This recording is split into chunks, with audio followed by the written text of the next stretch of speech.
이어서 가봅시다. 자, 중략 부분 줄거리 가볼게요.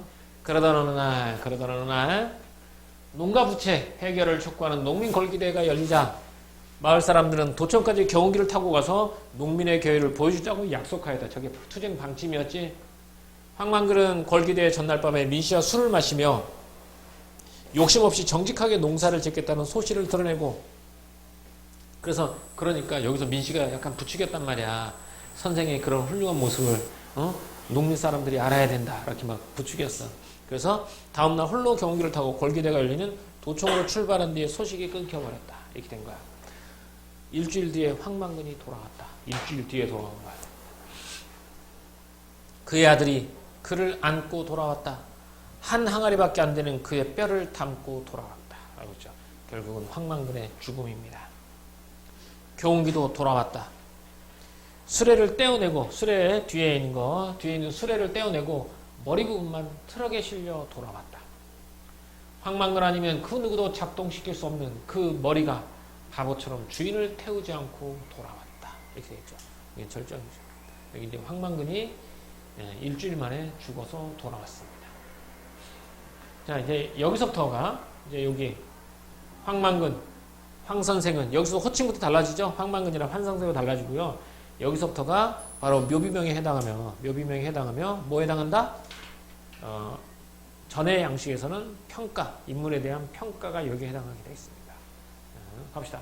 환성생 높여 부르죠. 황만근에 대해 서술 태도, 서술 방식의 변화가 아니라 서술 태도의 변화라고 합시다. 서술 방식의 변화가 아니라 방식도 변하고 태도도 변해요. 근데 이거 학교에서 여기 했니? 한 가지 물어보자.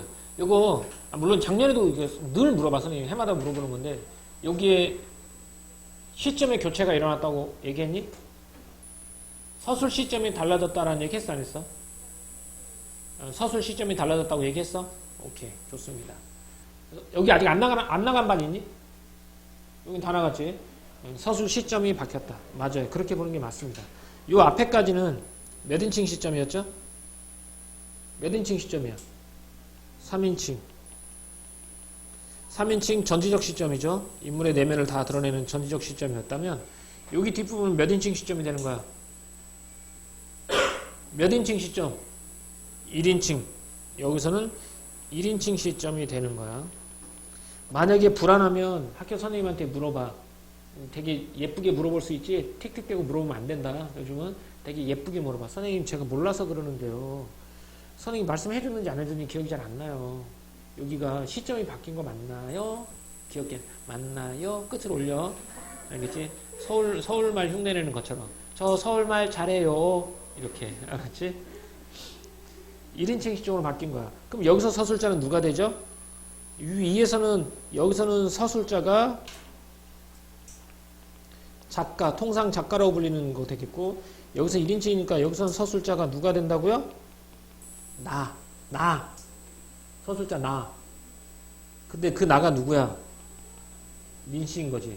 그러니까 서술자가 작품 안에 드러나 있잖아요. 그래서 여기가 1인칭이라고 바뀌었다고 보는 거야. 근데 여기 아니라고 보는 견해도 있으니까, 선생님은 시점이 바뀌었다고 보거든요. 근데 니네는 가서 한번 살짝쿵 아주 예쁘게 물어보세요. 선생님! 이렇게 막 밝은 표정으로. 도레미파솔 선생님! 요 솔로 가서 꼭 물어보도록 하세요. 자, 황만근. 황선생은 어리석게 태어났는지 모르지만 해가 배며 차츰 신지가 돌아왔다. 신지, 지혜 지자거든요. 그러니까 신령스러운 지혜가 돌아왔다. 하늘이 착한 사람을 따뜻히 덮어주고 땅이 은혜롭게 부리를 대어 알 껍질을 까주었다. 그렇게 해서 신지가 돌아왔다고 보는 거야. 그리하여 후년에는 누구보다 지혜로웠다라는 거지. 그러니까 처음에 태어났을 때는 어리석게 태어났는지 모르겠지만 어쨌든 하늘이 덮어주고 땅이 부리를 대어 알의 껍질을 깨준 거야. 그래서 신지가 회복되었고요. 후년에는 그 누구보다 지혜로웠다라는 거죠. 이게 여기서 보면 이 황만근에 대한 민씨의 평가는 이렇고요. 마을 사람들과는 좀 다르게 되겠죠? 이렇게. 그는 누구에게도 해를 끼치지 않았듯 그 지혜로 어떤 수고로운 가르침도 함부로 남기지 않았다. 그러니까 자신의 것을 남한테 주장하거나 내세우지 않았다. 스스로 땅의 자손을 자초하며 늘 부지런하고 근면하였다. 성실했죠. 사람들이 빛만 남은 동사에 공연히 뼈를 상한다고 하였으나 개의치 아니하였다. 사람 사이에 어려운 일이 있으면 언제나 함께하였고 공예는 자신보다 남을 내세워 훗사람을 놀라게 했다. 후대 사람들을 놀라게 했다. 이런 뜻이겠죠. 그러니까 항상 어려움이 있으면 항상 언제나 함께했고 공예는 우리 공 알지? 공은 다른 사람에게 다른 사람을 내세웠대. 이렇게. 그래서 자 여기까지가 이제 지금까지의 황망근의 어떤 삶의 모습이 되겠죠. 좀 더 가볼게.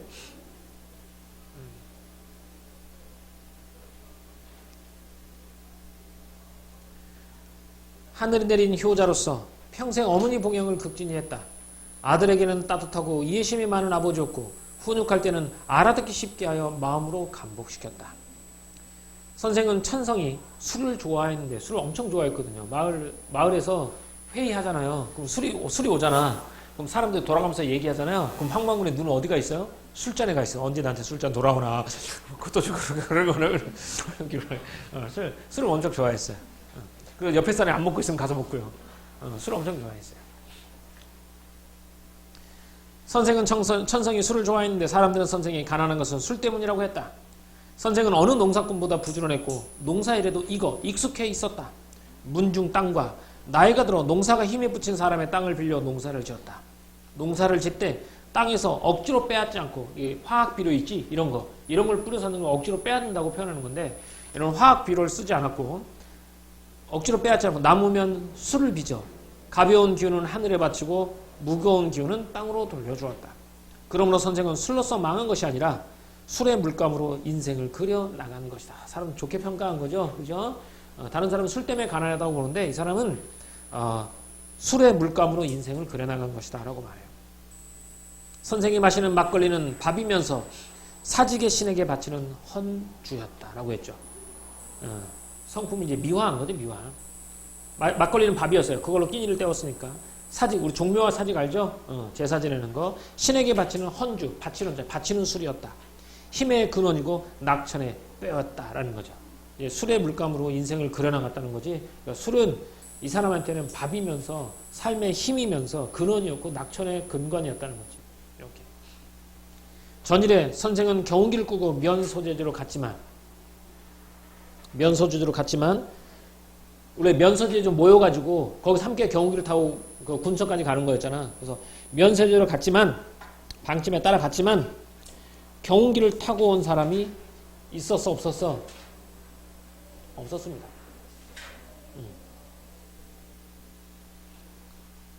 경운기를 타고 온 사람이 없어 같이 갈 사람을 만나지 못했다. 선생은 다시 경운기를 끌고 백리길을 달려 약속 장소인 군청까지 갔다. 가는 동안 선생은 여러 번 차에 부딪힐 뻔했다. 마른 봄바람에 섞인 먼지가 눈을 괴롭혔다. 날은 흐렸고 추웠다. 이윽고 비가 내리기 시작했다. 경운기는 비를 피할 만한 덮개가 없어서 경운기는 이제 덮개가 없어요. 비를 다 맞아야 돼. 선생은 뼛속까지 젖어드는 추위에 몸을 떨었다. 선생이 군청 앞까지 갔을 때 이미 대회는 끝나고 아무도 없었다. 아무도 없었어요. 왜? 아까 얘기했잖아. 소리 몇 번 지르고 돌아왔다고 얘기했지? 갔더니 아무도 없었던 거야. 다른 사람은 차를 가서 비가 오니까 소리 몇 번 지르고 돌아왔잖아요. 어머니에게 가져다 줄 생선을 사고 어머니가 비린 냄새가 안 나면 밥을 안 먹었단 말이야. 그게 어머니였어. 그래서 생선을 사고 몸을 녹인 선생은 날이 어두워오는 줄도 모르고 경운기를 올라 집으로 향했다. 경운기에는 빠르게 달리는 차량의 주의를 끌 만한 표지가 없어서 선생은 몇 번이나 사고를 당할 뻔했다. 그때마다 멈추었다가 다시 출발하는 바람에 시간은 점점 늦어졌다. 어두워지면서 경운기는 길 옆에 논으로 떨어졌고 수레는 부서졌다. 이렇게. 결국 선생은 그 밤 안으로 집으로 돌아올 수가 없다는 걸 알았다. 선생은 경운기에 실려있는 땅의 젖에 취하여 땅의 젖, 경운기에 실려있는 땅의 젖, 이게 뭘까요? 이게 뭐예요? 술. 그러니까 얘가 술을 얼만큼 이 황망근이 술을 얼만큼 좋아했냐면 항상 경운기에는 술통이 실려 있었어요. 경운기에 항상 술통이 실려 있다고 나와요. 작품 다른 부분에 보면. 그래서 선생은 경운기에 실려 있는 땅의 젖, 술에 취하여 경운기 옆에 앉아서 경운기를 지켰다. 그러나 경운기는 선생을 지켜주지 않았다. 추위와 졸음으로부터 선생을 지켜주지 못했다. 결국은 이제 경운기 옆에서 추위에 떨다가 그렇게 생을 마감한 거죠. 아, 선생이 좀 더 살았더라면. 난세의 호겸, 호겸이란 얘기는 무더위라고 보면 되겠죠. 무더위에 그늘의 덕을 널리 베푸는 큰 나무가 되었을 것이다. 이렇게 해서 황망근이 죽음을 맞게 됩니다.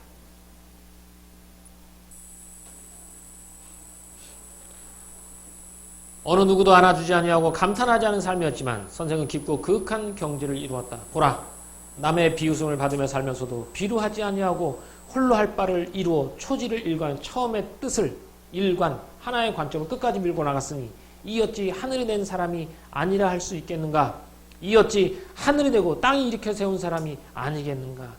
망근에 대한 민씨의 평가가 되겠죠. 여기가 평가야. 그러니까 이 글은 두 가지로 되어 있다고 했죠. 후일담이니까 그 사람의 행적을 요약해주고 그 인물에 대한 평가. 원래 사관이 하던 거야. 전의 양식이 이렇거든.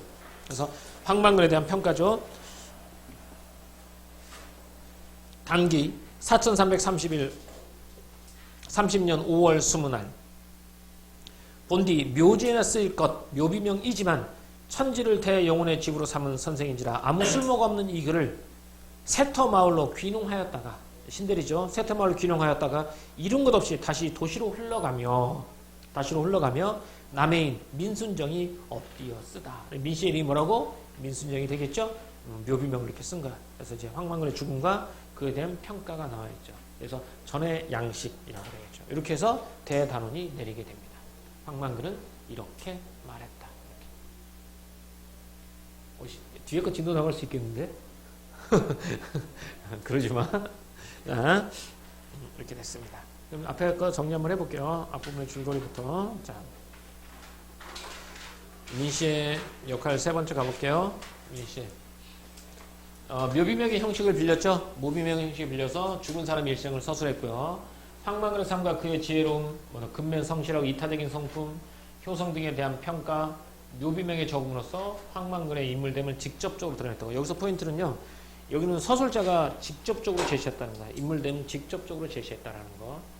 그 다음에 작품의 고전문학적 요소가 두 번째가 나오죠. 첫 번째는 뭐였죠? 기억해요? 고전문학적 요소 첫 번째 뭐였죠? 해학과 풍자. 황망근의 우스꽝 모습을 통해서 해학, 따뜻한 시선으로 받고 마을 사람들을 풍자했죠. 해학과 풍자. 두 번째가 전의 양식이라고 얘기했죠, 선생님이. 전의 양식은 저는 고전산문의 갈래로 되어 있고요. 처음에는 인물의 행적, 그 다음에 두 번째가 인물에 대한 평가, 이런 순으로 내용이 구성이 되어 있어요. 근데 이 작품에서도 황망근의 행적이 먼저 제시된 후에 황망근에 대한 민씨의 평가가 제시되죠. 그래서 전의 양식을 따랐다라고 보는 거야. 전통적인 고전산문의 양식인 전의 양식을 따랐죠. 이게 고전문학적 요소 두 번째가 되는 거야. 다음 서술 방식의 변화와 서술자 평가가 나옵니다. 호칭이 망근에서 황선택으로 바뀌었지. 그렇죠? 그렇게 되고 서술자, 여기 서술자가 민씨라고 나와 있죠. 서술자가 평가예요. 앞에는 전적 시점이었다면 여기서는 1인칭 시점으로 바뀌었다는 거지. 그래서 이 서술자의 평가는 어떠냐면 마을 사람과 달리 황망근 높이 평가합니다. 그리고 황망근의 성실한 성격, 이타적인 면모 등에 대해서 긍정적으로 평가하게 되는 거. 그래서 대조적인 시선이 나와. 마을 사람들이 바라보는 황씨, 그리고 민씨가 바라보는 황씨, 이 시선이 서로 대조됨으로써 두 가지 효과야.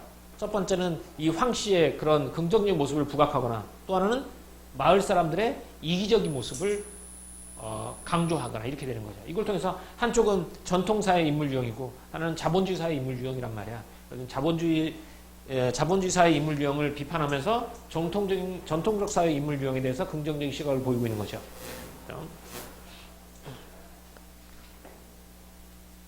자, 오케이, 됐습니다. 다음 가볼게요. 이 작품에서 이제 비판하는 사람이 나오겠죠. 여기서 마을 사람들만 비판하는 게 아니라요. 이렇게 될 수밖에 없던 농촌의 현실도 같이 비판합니다.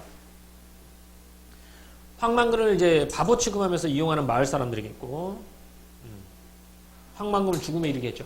이기적인 현대인에 대한 비판이 되겠고요. 농촌의 현실이야. 농가의 사정이 어렵다. 농촌은 어려운 현실에 대한 고발, 이렇게 되어 있고요. 그 다음 이제 경운기의 역할 나오죠. 경운기. 사건 전개상 아주 중요한 역할을 하죠. 고장난 경운기라서 황망근의 집에 돌아오지 못하는 이유를 짐작하게 하는 거죠. 다음. 등장인물 간의 대화의 소재가 되지. 여기서 경운기에 대한 얘기가 나오잖아요. 다음. 정직하고 우직한 성격을 구현하는 데 기여하죠. 왜냐하면 이 경운기도 우직하잖아, 그지? 경운기처럼. 또 황망근의 죽음과 직결되는 소재죠. 여기 경운기가 길가로 떨어져서 죽었으니까. 묘비명의 이제 내용 및 형식을 보면 민씨가 서술한 것으로 황망근의 실종과 죽음의 과정이 담겨 있고 앞에 부분에 황망근의 죽음을 애도하고 그에 대한 뭐가 나온다? 평가를 제시한다는 애도와 평가를 제시해줬고요. 묘비명 형식의 효과는 뭐냐? 인물의 죽음을 기리는 효과가 있겠죠. 그래서 인물의 행적과 삶을 보다 직접적, 여기 항상 있죠. 직접적이라는 말을 썼죠. 직접적으로 드러낼 수 있고요. 그리고 실종 및 죽음에 이르는 과정 등에 대한 독자의 궁금증을 해소해 주는 역할도 했습니다. 이렇게 궁금증을 해소해 주는 역할을 했죠. 만약에 이 묘비명이 가지는 형식과 이로 인한 효과가 되겠죠. 이 기리는 형식인데 기리는 효과도 있고 인물의 행적을 보다 직접적으로 제시했고요. 죽음에 이르기까지 과정을 알려주면서 우리에게 궁금증을 풀어줬죠. 이렇게 해서 우리가 알아봤습니다. 자, 갈래는 이제 단편 소설이고요.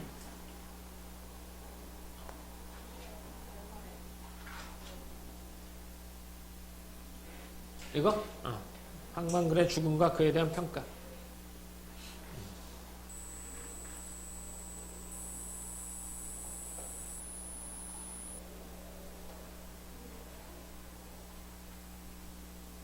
됐어? 갈게요.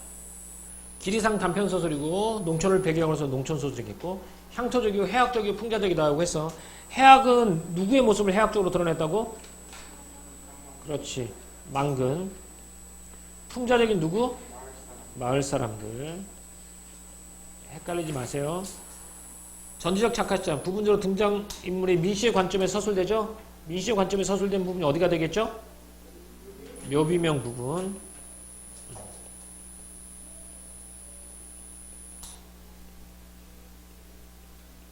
되겠고, 오케이. 전의 형식과 유사한 방식에 빌렸죠? 앞에는 인물의 행적 나오고 뒷부분에 뭐가 나온다고? 평가. 그렇지. 90년대 농촌 시절의 문제점을 고발했고요. 이기적인 현대인에 대한 비판도 나오죠? 그럼 여기 비판한 건 두 가지야. 이기적인 현대인, 그 다음 첫 번째, 농촌 현실의 문제점, 이 두 가지를 비판했다고 보는 겁니다. 자, 다음. 황망근의 실종, 이로 인한 이장과 민씨의 갈등으로 처음에 시작하죠? 그다음에 전기에서는 황만중의 부재라면서 이제 부재를 통해서 이 황망근의 이타적인 삶이 나오고, 여기는 이제 안 나오고, 여기 절정 결말, 부채 유교로 돌아오고, 죽음가 나오고, 이렇게. 다음. 민씨의 특징. 민씨는 이제 도시 생활하다가 귀농한 외지인이야. 그러다 보니까 마을 사람과 달리 사투리를 쓰지 않지. 민씨 역할은 황망근의 말과 행동을 관찰하여 전함으로써 앞에 부분이다. 간접적인 방식으로 앞에 부분이야 이거.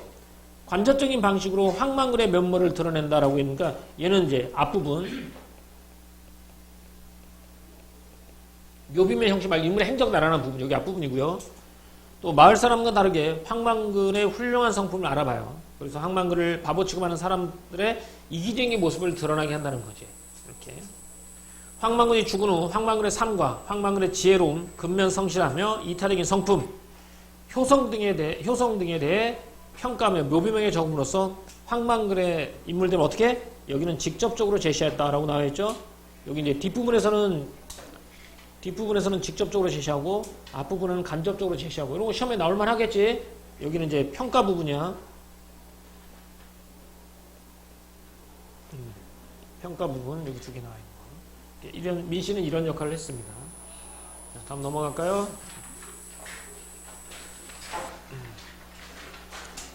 자, 황망근하고 마을 사람들의 뭐야 그냥 보면 편하게 되는 거예요. 남이 꺼리는 일에 앞장섰고 어머니 아들 정성스레 돌봤고요. 이건 전통사회 인물용이고 이 사람들이 이기적이죠. 주면서도 공치사하죠. 무시하죠.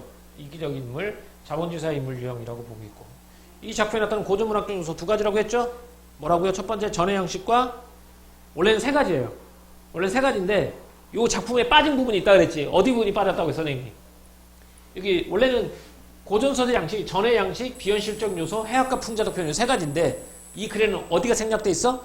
비현실적이고 토끼 귀신과 나타나 황망근의 소원 세 가지를 주로 들었다는 것은 이제 자주 등장하는 기이한 사건이긴 하지만 여기 부분에서는 빠져 있다는 거 일단은.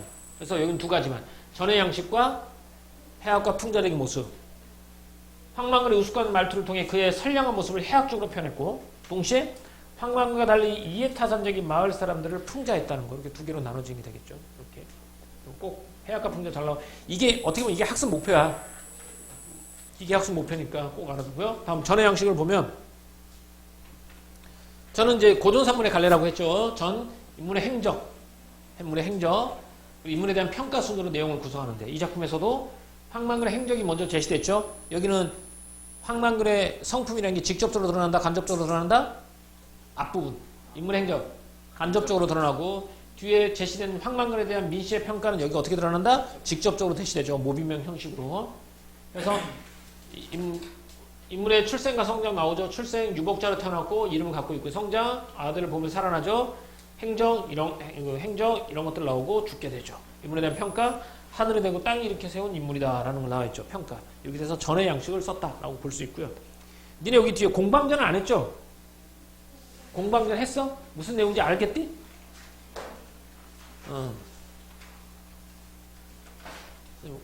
다 해놨습니다. 마을 사람들 황만근 마을 사람들 민씨 볼게요. 황만근 그냥 봐. 그냥 편하게 봐. 여기는 마을의 꾸준히 도맡고 성실하게 살아가는 이타적인 모습을 보이죠. 전통적인 인물 유형이고요. 마을 사람들 마을의 꾸준히를 황만근에 시키지 무시하지. 그래서 일에 대한 대가도 안 주거나 주더라도 공치사 함께했지. 계산적인 모습 자본주의사의 인물 유형이었다는 거. 그리고 민씨는 무책임한 태도로 일관하는 이장에 대해서 마을 사람들이 되게 비판적인 시각을 가지고 있죠. 그렇게 됐고요. 또 황만근의 성품을 긍정적으로 바라보고 있죠. 그러다 보니까 이 두 사람 사이에 갈등하게 돼. 갈등하게 이유는 뭐 때문에 갈등하게 되니? 황만근을 대한 태도가 밑에 깔려 있다는 얘기야. 이 사람들은 황만근을 무시하고 있지만 이 사람들은 황만근을 긍정적으로 보고 있지. 거기서는 갈등이 되는 거고 이 마을 사람들은 얘를 무시하게 되고 민씨는 황만근을 긍정적으로 보고 있고 존중해주고 있죠. 그리고 황선생이라는 말까지 나중에 쓰잖아요. 이렇게 돼 있지, 승우야? 이렇게. 서술상의 특징입니다. 한번 가보자. 이 작품은 시작품 이렇게 시작해요. 황만근이 없어졌다. 이렇게 시작하죠. 황만근의 실적으로 작품을 시작하는 구성을 통해 얻을 수 있는 효과 아까 얘기했어요. 선생님이 어떤 측면이냐면 독자 측면에서는 흥미와 호기심, 궁금증 유발됐고요. 내용상의 측면에서는 황만근의 실종과 삶을 어떻게 거슬러 올라가 뭐 하는 거죠? 추적하는, 여기 추적이라는 말을 쓰더라고. 추적하는 과정에서 황만근의 부재가 부각되지. 그치? 사람들이 그의 부재를 알아가잖아. 그걸 통해서 황만근의 존재 가치가 강조되는 것들 이렇게 나와 있고 추적하는 효과가 되어 있고 이거 시점은 요거는 그냥 한번 읽어만 볼게요. 여기 부분은 잘 안 나오더라고요. 여기서 전지적 작가 시험이잖아. 시점.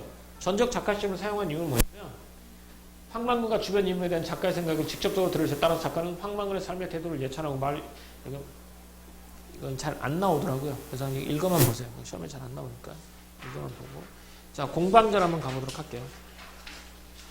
여기도 했다고요? 이 공방전을 왜 했는지를 알겠지? 이 공방전이 뭐의 양식을 빌렸으니까. 예, 공방전이 전의 양식이에요. 공방이라는 얘기는 공은 빌공적이죠. 방은 모방자예요. 그러면 그걸 그림으로 그러면 어떻게 되게? 공. 동그라미죠. 방은 모방자라서 모가 났다라는 뜻이겠지? 뭐죠 이거? 엽전. 공방전입니다. 엽전을 통해서 얘는 공방전이라고 했는데 얘는 공방전 어디다 쓸까? 공방전은 돈을 의인화한 거야. 돈을 의인화했고요. 이런 소설을 우리가 가전체 소설이라고 부르는 갈래를 여기 보면 가전이라고 나왔잖아요. 가전이라는 말은 좀 쉽게 말해 이렇게 생각하면 돼. 가전은 가짜 전기문. 가짜 전기문이야. 그래서 가짜 전기문은 사물을 의인화해서 일대기 형식으로 나타내는 거죠. 일대기 형식으로. 사물을 의인화해서 일대기 형식으로 나눈 거고요. 뭐 대표적인 가전체 소설은 공방전 또는 국순정, 국선센정 그래서 술을 의인화한 거. 여기서는 돈을 의인화해서 일대기 형식을 묶었다 해서 가짜 전기문이라고 보는 거야. 그래서 여기서 보면 성격에서 이제 우의적이라는 말이 나오잖아. 우의적이라는 건 이런 돌려서 세상 사람들, 돈의 쓰임과 활용, 돈의 폐해, 긍정적인 면 이런 것들을 돌려서 말했어요. 의인화시켜서 우의적이라는 말을 쓸 수 있겠고, 풍자는 비판하니까 풍자고요. 교훈, 우리는 교훈 주고. 전기적이라는 말은 여기는 비현실적인 요소가 됩니다. 이런 것들. 그래서 재물을 타다는 세태를 경계하거나 경세, 세상을 깨우치는 것. 이렇게 이런 내용이 나와 있어요. 한번 읽어볼게요. 한번 읽어볼까요? 이 내용이 되게 어려워요. 이게 말 자체가 어렵고요. 등장인물도 많고요. 학교에서도 그렇게 자세하게는 안 했을 것 같아요. 한번 쭉 읽어는 봤을 것 같아. 공방의 사람됨은 겉은 둥그렇고 가운데는 네모나며 세상의 변화에 잘 대응했다라는 거죠. 세상이 변화할 때도 돈은 잘 적응했다는 거야. 공방은 한 나라에서 벼슬을 하며 홍려경이 되었다. 당시 오나라 임금인 비가 교만하고 참남하여 권력을 마음대로 행사했는데 공방이 비를 도와 이익을 취했다. 이 말은 임금인 비가 권력을 마음대로 행사할 때잖아. 그때 사람들을 돈으로 매수하고 돈으로 끌어들였다는 얘기야. 그때 이 돈이 역할을 했다는 뜻이겠죠. 이런 뜻이야. 호재 때는 나라가 텅 비고 창고가 텅 비게 되었는데 호재가 이를 걱정하여 공방을 부민은 벼슬인데요. 이 부자가 부자예요. 백성을 부유하게 하는 어떤 직책을 부민이라고 부르겠죠. 임명했어요. 그래 물이 염철승 소금에 다닌 근과 함께 조정에 있었는데 근양성 공방을 가형이라고 부르고 이름을 붙지 않았다. 이렇게 그래서 아마 이제 이 돈을 통해서 부민후 백성들을 힘들게 하는 것들도 도우기도 했대요. 공방은 성질이 탐욕스럽고 염치가 없었는데 이미 국가의 재산을 총괄하면서 자모의 경중을 저울질하는 것을 좋아했다. 자모의 경중이라는 얘기는 엄마 밑에서 아들이 나오잖아. 그걸 뭘 뜻할까요? 원금에서 뭐가 나와요? 이자. 자모의 경중, 이자를 저울질했다는 거예요. 이자 놀이를 했고요. 공방은 국가를 이롭게 하는 것에는 도자기와 철을 주저하는 것만 있는 것이 아니라면서 백성들과 함께 조그만 이익을 다투고 물가를 올리고 내리고 곡식을 천대하고 화폐를 귀중하게 여기게 된 거야. 그러니까 돈이 쓰이게 되면서 사람들이 근본인 농사의 쌀을 중요시하는 게 아니라 돈을 중요시하게 만들었다는 거야. 왜? 돈으로 이것저것 살 수 있으니까. 그리고 백성과 조그만 이익을 다투고 물가를 올리고 내리고 하니까 돈의 폐해가 되겠죠. 이런 것들이. 그래야 백성들이 근본을 버리고 그 끝을 쫓도록 하고 농사 짓는 것을 방해했다. 사람들이 농사 짓는 것을 버리고 상업이나 이거 돈 거래, 이자의 경중, 돈 빌려주고 이런 것들을 좀 하게 만들었다는 거지. 사실은 다음과 같이 논평한다라고 했지 여기까지가 평가가 되는 거야. 여기까지는 인물의 행적이 되는 거고. 전의 형식은 이런 식으로 나오겠죠. 그럼 여기서 사신은 다음과 같이 노력했다. 이 사신이 황만근에서 하면 누가 이 사신의 역할을 담당했어요? 예, 민씨가 띄었어야 되는데 민씨를. 성과 호칭은 띄어쓰는 겁니다. 민씨. 다른 사람의 신하가 된 사람이 두 마음을 품고 큰 이익을 쫓는다면 이 사람은 과연 충신인가? 공방이 때를 잘 만나고 좋은 주인을 만나 정치를 모아서 정중한 약속을 맺었고 생각지도 못한 많은 사랑을 받았다. 이건 이제 좋은 때를 만나서 많은 사랑을 받았습니다. 당연히 이로운 일이 생기게 하고 해로운 것을 제거하여 은덕을 갚아야 하지만 원래 이렇게 해야 돼요. 나라한테 은혜를 받았으면 은혜를 갚아야 하지만 비를 도와. 아까 비를 도와서 뭐했니? 권력을 탐욕스러웠죠. 비를 도와 권력을 마음대로 하고 마침내 자신의 무리들을 심었다. 공방의 이러한 행동은 충신은 경계 바깥의 사귐은 없다는 말에 위배되는 것이다. 공방이 죽고 그의 무리들이 다시 송날에서 기용되어 권력자에게 아부하고 올바른 사람들을 모해 했었다. 비록 길고 짧은 이치가 하늘에 있다고 해도 원제가 공우의 말을 받아들여, 공우라는 사람이 그 화폐의 폐해를 주장한 사람이야. 공우의 말을 받아들여 한꺼번에 공방의 무리를 죽였다면 뒷날의 근심을 모두 없앨 수 있었을 것이다. 다만 공방의 무리들을 억제하기만 하여 후세까지 그 폐단을 미치게 했으니, 없애지 않고 다 죽이지 않고 억제만 했으니 어찌 일보다 말이 앞서는 사람은 항상 믿지 못할까 근심하지 않겠는가 라고 말했죠. 어려운 내용은 아니고요. 여기 있는 것만 보세요. 이게 더 중요합니다. 사물을 의인화하여 작가의 비판적 태도를 돌려서 말했고요. 전기적 구성을 통해서 한 인간의 생애를 다루는 공방의 생애를 서술했다라는 거. 여기서 말하는 전기는 일대기를 기록한 거야. 일대기.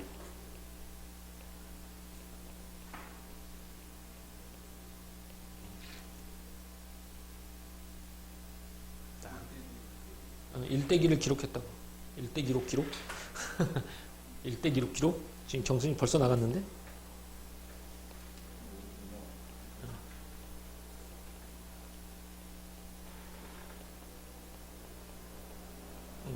한 인간의 생애를 다룬 공방의 생애를 서술했단 말이야.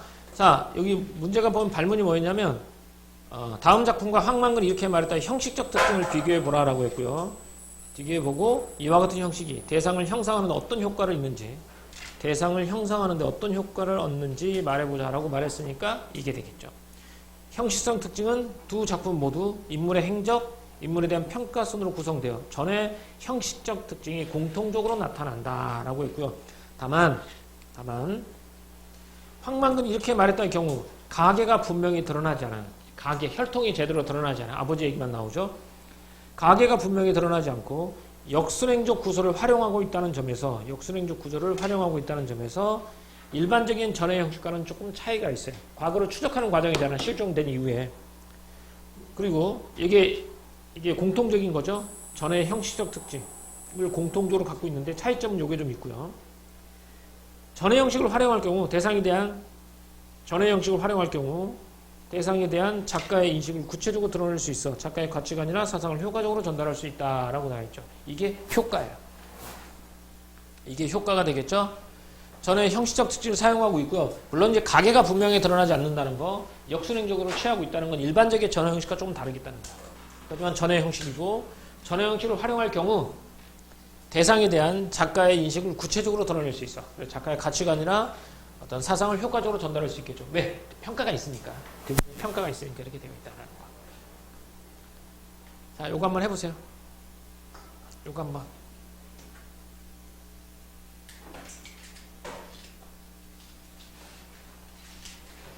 이때 답이 있지만 최대한 답 안 보고 한번 써보려고 한번 해봐.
자, 한번 가볼까요? 이 소설은 뭐로 얼룩진 농촌이죠, 지금?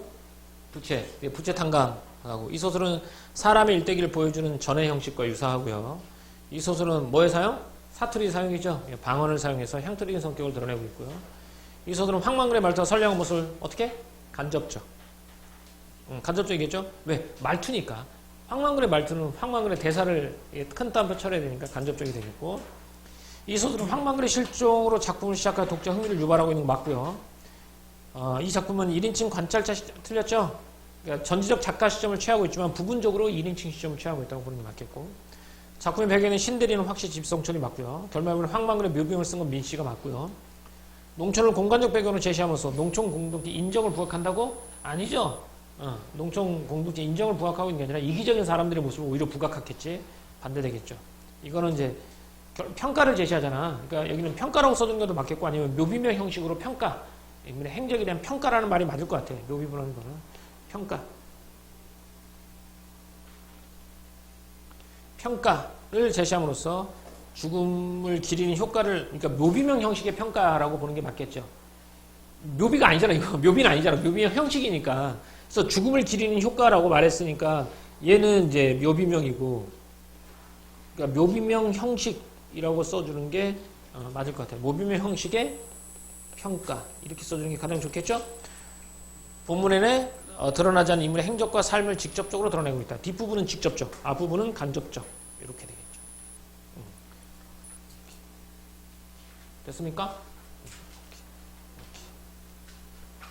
그래서 황망근은 이렇게 말했다는 여기까지.